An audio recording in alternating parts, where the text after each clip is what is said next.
The word daddy cracked through the glittering silence of the Reed Grand Hotel like a gunshot, freezing forks midair, shattering Jonathan Reed's perfect empire in a single breath. The clink of crystal glasses and the low murmur of conversations floated through the Reed Grand Hotel's lobby, that polished heart of Chicago luxury, where power was paraded in silk ties and tailored gowns. Beneath chandeliers that dripped like frozen rain, Jonathan Reed stood at the center of it all, pen poised above a contract that could shift the course of his empire. His face, cut sharp by decades of discipline and deal-making, betrayed nothing but calm.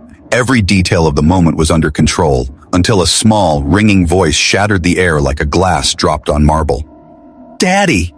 The word rang out, high and certain, bouncing against the gold-leaf ceilings and echoing through the hush that instantly followed.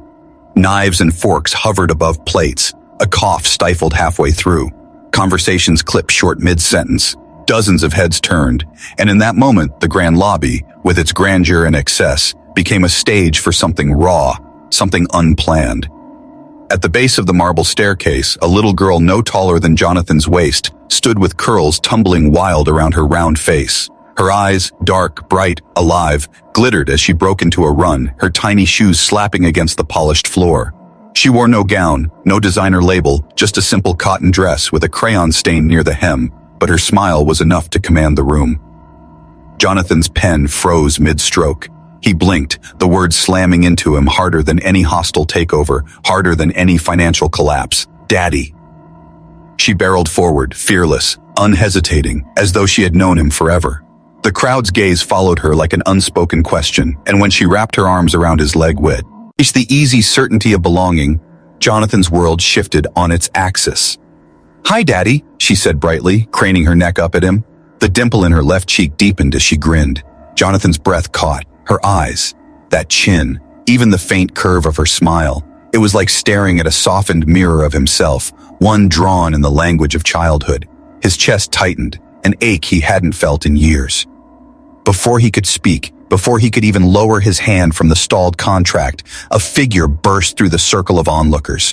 Maria Alvarez, dressed in her housekeeping uniform, her face pale and stricken, her hands trembling as she scooped the girl into her arms. "Maya," she gasped, her voice barely steady. "What are you doing?" "I'm so sorry, Mr. Reed. She must have seen your picture somewhere. She didn't mean any harm." But Jonathan barely heard her. His gaze was locked on the child, the way she clutched the collar of her mother's uniform and peeked over her shoulder, giggling softly. That sound, light, playful, struck something deep in him, something he'd buried beneath years of profit margins and negotiations. Grant, his right-hand man, leaned in close, his voice a low whisper meant for Jonathan alone. "Sir, do you remember Denver? The gala, 6 years ago. You had more to drink than usual. You blacked out in the hallway. She was the one who helped you to your suite." The words slid into Jonathan's ears like cold water, and a shadow passed across his expression. He had wondered about that night for years, haunted by the vague warmth of a blanket tucked around him, by the faint scent of lavender he couldn't place, by the thin gold necklace he had found lying on the bed the next morning with only a single letter on it, M. His hand, usually steady, trembled now. The necklace still sat in his nightstand, a token he had kept for reasons he couldn't explain. And now this child, her curls bouncing, her eyes alight with recognition, had run across the most public room of his kingdom and torn open a door he thought was locked forever. Maria's voice quivered as she clutched the girl tighter. "We'll leave. Please, please forgive her." But Jonathan didn't move, didn't blink. His gaze followed the child, the way she tilted her head, curious and unafraid, as though she knew something he didn't. His world had always been defined by certainty, by the weight of signatures and contracts. Yet in the sparkle of her smile, he saw a truth he had no defense against. The crowd whispered, breaths hushed, waiting for the empire's ruler to reclaim control. But Jonathan's voice, when it finally came, was quiet, almost fragile. "Her name," he asked, eyes still on the child, "is Maya." Maria hesitated, then nodded, her lips pressed tight. And in that single moment, with murmurs swelling around them and the chandeliers glowing like witnesses, Jonathan Reed felt something he hadn't allowed himself in decades. Fear. Not of loss, not of ruin, but of what it would mean if the little girl in her mother's arms truly belonged to him. The rain had just begun its slow descent over Chicago when Jonathan Reed stood in the center of his penthouse, the lights of Michigan Avenue glowing beneath him like restless stars. He had spent his life thriving in this view, steel, glass, and power lined up beneath his fingertips. But tonight, the city felt unsteady, as though its very foundations were shifting with a truth he hadn't asked for. He loosened his tie, fingers trembling in a way that unsettled him. For decades, he had controlled everything: markets, mergers, the careful choreography of reputation. But the look in that little girl's eyes downstairs, that had unraveled him. More than any hostile takeover, her voice still echoed in his ears, unguarded and bright. "Daddy." He crossed the room to a small mahogany drawer by his bed. Inside, a velvet pouch rested where it had lain untouched for 6 years. He drew it out slowly, as though it might burn him. The gold chain slipped into his palm, warm from memory alone. The pendant, delicate, handmade, shaped into a single cursive letter, M. Jonathan closed his eyes, inhaling the faint trace that still clung to it, lavender and something softer, something human. He remembered waking that morning in Denver with his head pounding, the room too neat for a man who had collapsed alone. A blanket tucked over him, a pillow straightened, a faint indentation in the chair as if someone had sat there through the night. He had never found who it was, until today. A sharp knock broke the silence. Grant stepped in, tablet in hand, his navy blazer as immaculate as ever. "You asked for a background check," he said quietly. "On Maria Alvarez. I pulled what I could without raising alarms." Jonathan didn't turn from the window. "And?" Grant's voice was careful. "She's been here 5 years. Housekeeping. No incidents, no complaints. Raises her daughter alone.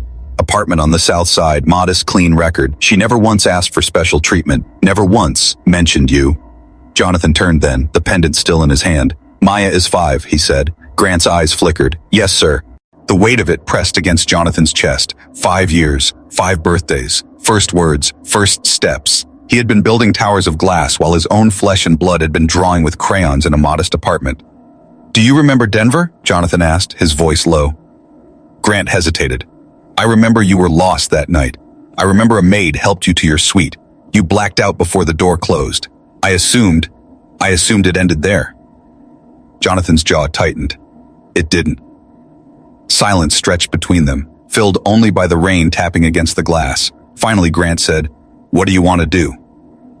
Jonathan looked back at the necklace, his reflection in the window fractured by streaks of water. "I want to know the truth, every detail." Across the city in the narrow staff quarters of the Reed Grand, Maria Alvarez sat on the edge of her bed, staring at an old photograph she rarely allowed herself to touch.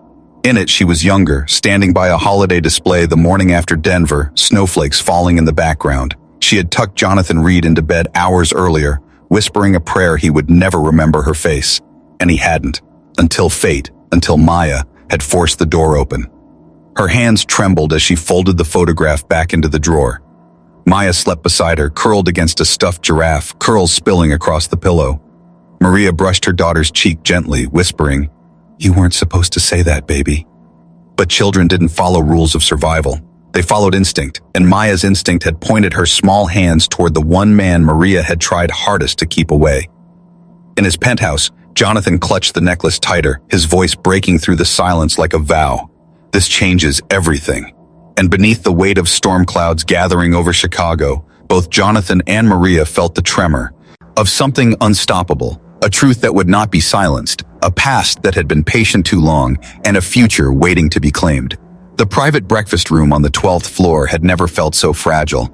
Usually reserved for dignitaries and billionaires who wanted their eggs without eavesdropping, today it held something far more volatile, truth waiting to be spoken. Jonathan Reed arrived first, not in his usual armor of pressed suits, but in a navy sweater, sleeves rolled to his forearms. He had tried deliberately to look like less than the mogul who owned the building, but no amount of casual clothing could hide the way his posture screamed discipline or the storm coiling just beneath his calm exterior. He stood by the window overlooking Lake Michigan, rehearsing words he had never expected to say. "How do you raise a daughter without me? What did she know of me? Why did you never tell me?" The questions circled like wolves, but when the door opened, they scattered, leaving only silence. Maria entered quietly, her housekeeper's uniform replaced by a modest blouse and skirt. She held Maya's hand as though it were a lifeline. The little girl, curls bouncing, smiled wide at the sight of Jonathan. "Good morning, Daddy," she chirped, running forward. Jonathan bent down, unguarded for the first time in years, and let her throw her small arms around his neck. The warmth of it shocked him more than any market crash. He had faced senators, CEOs, and kings without blinking, but this tiny embrace, shook him to the marrow. Maria's eyes, however, were not soft. They were sharp with caution. She pulled out a chair slowly, watching him as if he were a storm she'd spent years preparing for. "Thank you for inviting us," she said, voice low, each word measured. They sat. The staff had laid out pancakes, syrup glistening, strawberries gleaming red in crystal bowls. Maya immediately grabbed a crayon and began doodling on the placemat, oblivious to the tension simmering above her head. Jonathan cleared his throat. "She likes to draw." Maria's lips tightened. "She always has. She draws people she feels close to." As if on cue, Maya held up her sketch pad. A tall man in a suit holding a little girl's hand. Above their heads, in crayon letters, she had written, "My dad." Jonathan's chest constricted. He swallowed hard, forcing himself to look at Maria instead. "That night," he began, voice low. "Denver. Why didn't you say anything?"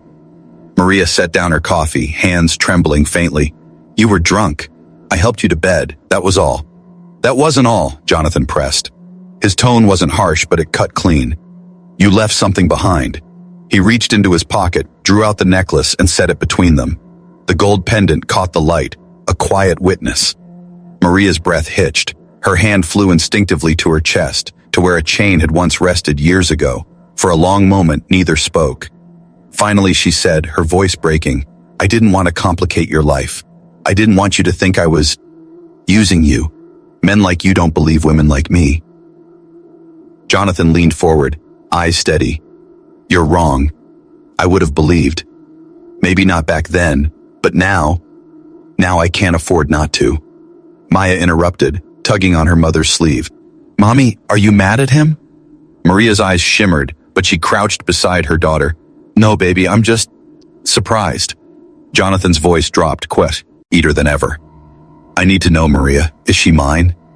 Maria's jaw tightened. "Do you think I'd raise her alone, night after night, if I wasn't certain? Do you think I'd let her run into your arms in front of the entire world if I wasn't?" The room thickened with silence. Even the hum of the air conditioning seemed to fade. Jonathan exhaled slowly, then nodded. "Then we prove it. A test. Not because I doubt you, but because this world, my world, demands it." Maria stared at him, then finally gave a small, resigned nod. "Fine. But no lawyers, no headlines. Just us." Jonathan's gaze flicked back to Maya, who was now balancing a piece of pancake on her fork like a sword. She giggled, delighted with her game. For the first time in years, he felt something he couldn't calculate or predict. It wasn't profit or risk or strategy. It was longing. "I don't want to take her from you," he said, voice rough. "I just want time. Time to know her, to know what I missed." Maria folded her hands tightly as though holding herself together. "Time is earned, Jonathan, not given." He nodded. "Then let me earn it." The words hung in the air, more binding than any contract he'd ever signed. And somewhere deep inside both of them, the realization stirred. This was no longer about chance or even about the past. This was the beginning of a storm neither of them could escape. And maybe, just maybe, they didn't want to. The rain had passed by morning, leaving Chicago slick with silver reflections. In the Reed Grand's executive wing, the rhythm of business was already returning. Phones ringing, assistants moving briskly, conversations clipped and precise. But beneath that polished hum, whispers had begun to move like smoke. Someone had seen the little girl in the lobby. Someone else had spotted her again in the private breakfast room. An assistant claimed she had hugged Jonathan in front of the pancakes. A concierge repeated the story by the elevators. By the time it reached the PR office, it had twisted into something heavier. Jonathan Reed, billionaire hotel magnate, father to a secret child with a member of staff. Inside his office, Jonathan sat at his desk, staring out at the skyline. He should have been reviewing contracts, but instead his hand kept drifting toward the drawer where the paternity test results were locked away. Positive, 99.9%.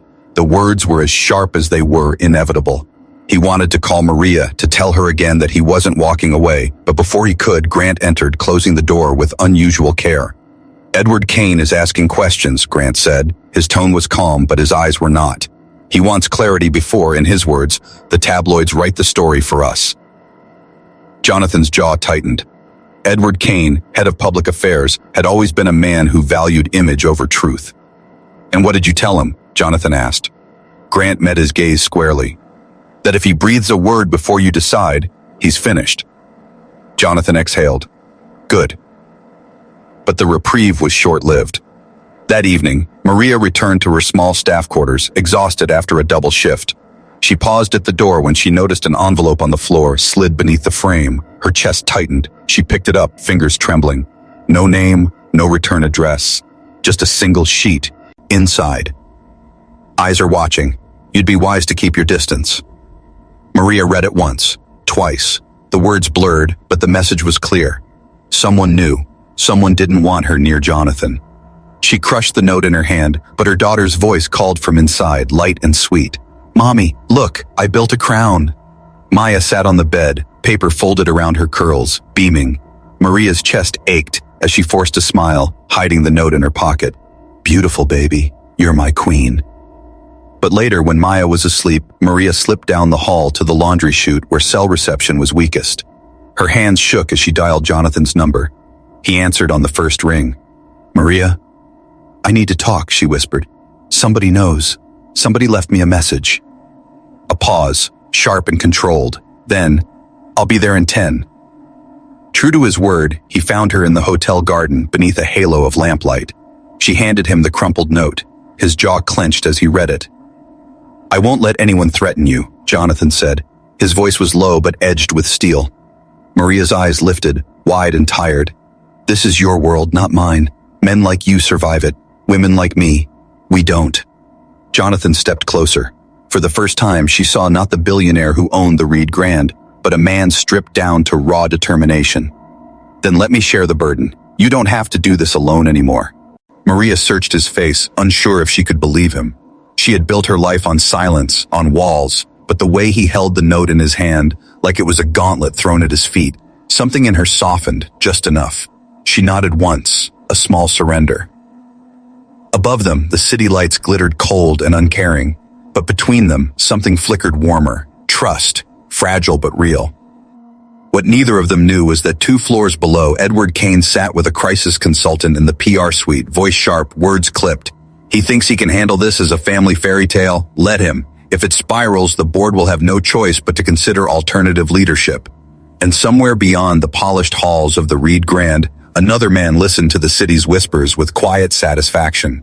Owen Madsen, Jonathan's long-buried former partner, traced his finger along an old photograph of the two of them from years ago. He smiled faintly. He thinks his secret is a child, Owen murmured, but the real secret is the one he buried long before she was born. The Reed Enterprises boardroom had always been Jonathan's battlefield. Its long mahogany table had witnessed countless victories, hostile takeovers, billion-dollar deals, strategic alliances that had made him a legend.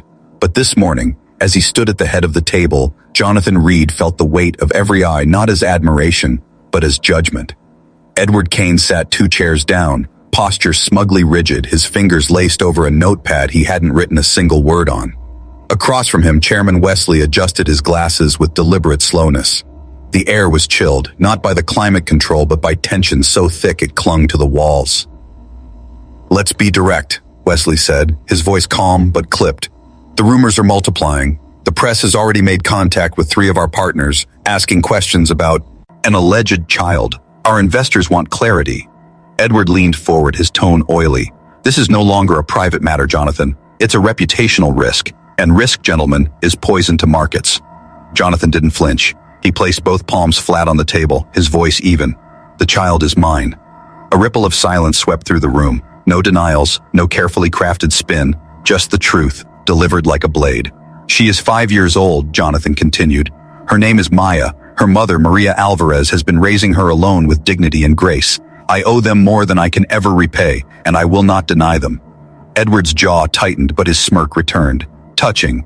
But let me remind you, we're not in the business of fairy tales. We're in the business of control. If you think the public will forgive, they already have. Jonathan cut him off, voice sharp now.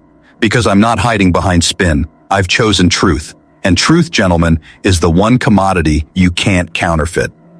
Wesley tapped his pen against the table, studying Jonathan like a chess piece. The board will deliberate. But know this, Jonathan. Legacy isn't just what you build. It's what you survive. Jonathan gave a single nod. Then let's survive this, together, or I will survive it alone. He left the boardroom not with the swagger of a mogul, but the quiet gravity of a man carrying something larger than himself. Grant fell into step beside him. You drew a line in there, Grant said. Jonathan's jaw was set. Good. Let them know where I stand. But as they crossed into the executive wing, a concierge intercepted them with a small envelope. This was delivered for Ms. Alvarez, the young man said, nervous. Jonathan took it, tearing it open. The note inside was handwritten, inked in sharp cursive. He may protect you now, but loyalty fades. Accidents don't. Jonathan's face hardened. Get security on her floor. Double coverage. Nobody gets near her or Maya without clearance. Grant studied the note. This isn't Kane. This feels personal. Jonathan's voice dropped to a growl. Owen. Meanwhile, in the modest staff quarters, Maria tried to quiet her trembling hands as she folded laundry. Maya sat on the floor with her stuffed giraffe, humming, her innocence a fragile shield against the weight pressing in on them. When the knock came, Maria's pulse spiked. She opened the door cautiously.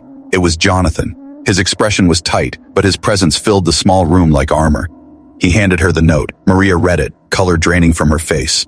Accidents, she whispered. They're threatening her. She glanced at Maya, her voice breaking. They're threatening my baby. Jonathan stepped closer, lowering his voice. I won't let them, but you have to trust me. The board, the press, the whispers, that's one war. This, he gestured to the note. This is another, and it's aimed at you because they can't break me. Maria's eyes filled, not with tears, but with fire. Then they don't know me either. I've raised her alone, Jonathan. I've faced nights darker than this. If they think a few words on paper will scare me away, they've chosen the wrong mother. Jonathan stared at her, struck by the steel beneath her quiet exterior. For the first time, he saw not just the woman who carried his secret, but the ally he had never known he needed. We fight together, he said. She nodded once. Together. Far across the city, in a dim bar cloaked with smoke, Owen Madsen watched the news scroll across a muted television. Hotel magnate confirms secret daughter. The words didn't amuse him. They ignited him. He pulled an old photograph from his coat pocket. Him and Jonathan, two young men standing outside their first construction site, grins bright with ambition. Owen traced Jonathan's face with a finger, then crushed the photo in his fist. You took everything from me, Reed, he muttered. Your daughter won't be your redemption. She'll be the crack I drive my knife into. And with that, Owen lifted his glass in a mock toast, eyes gleaming with the hunger of a man who had waited too long to strike.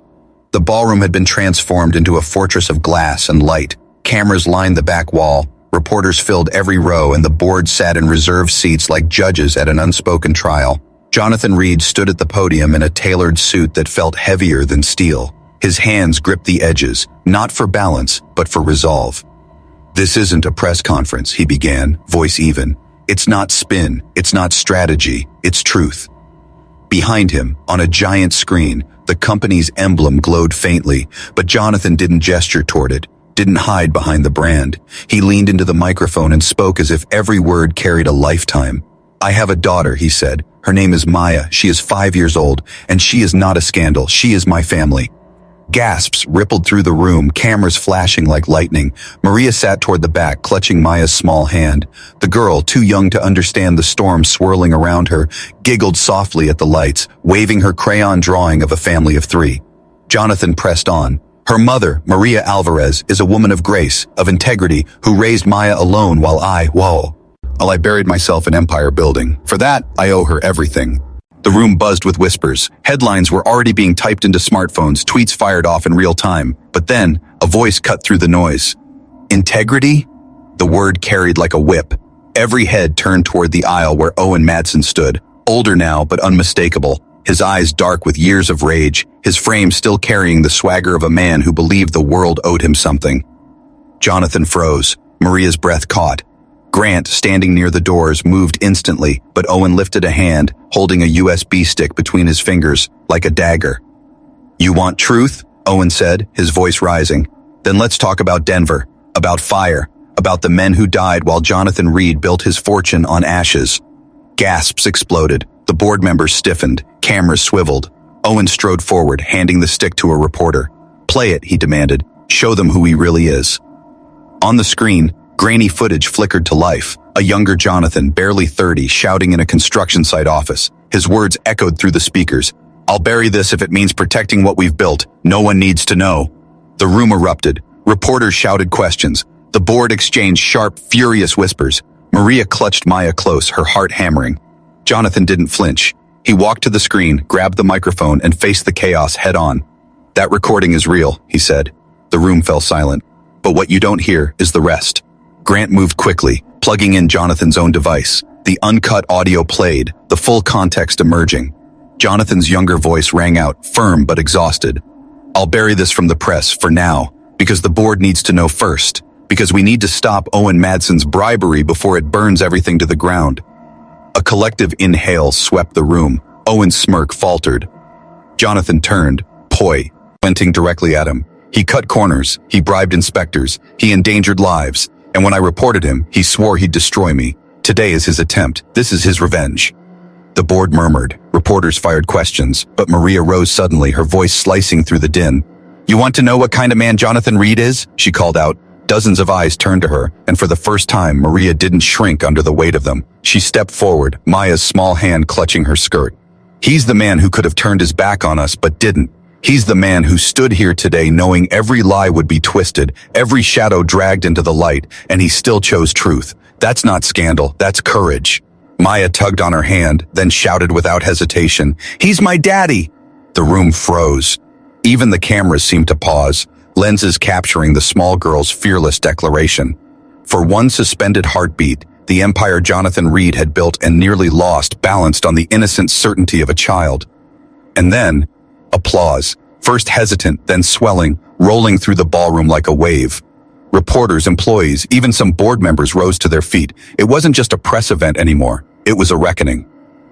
Owen's face darkened. He backed toward the exit, but Grant was already there, intercepting him with 2 security officers.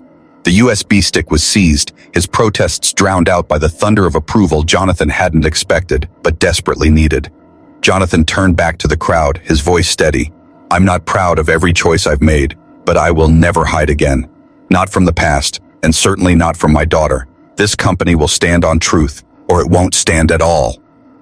Maria, watching him, felt the walls she'd built for 5 years finally tremble.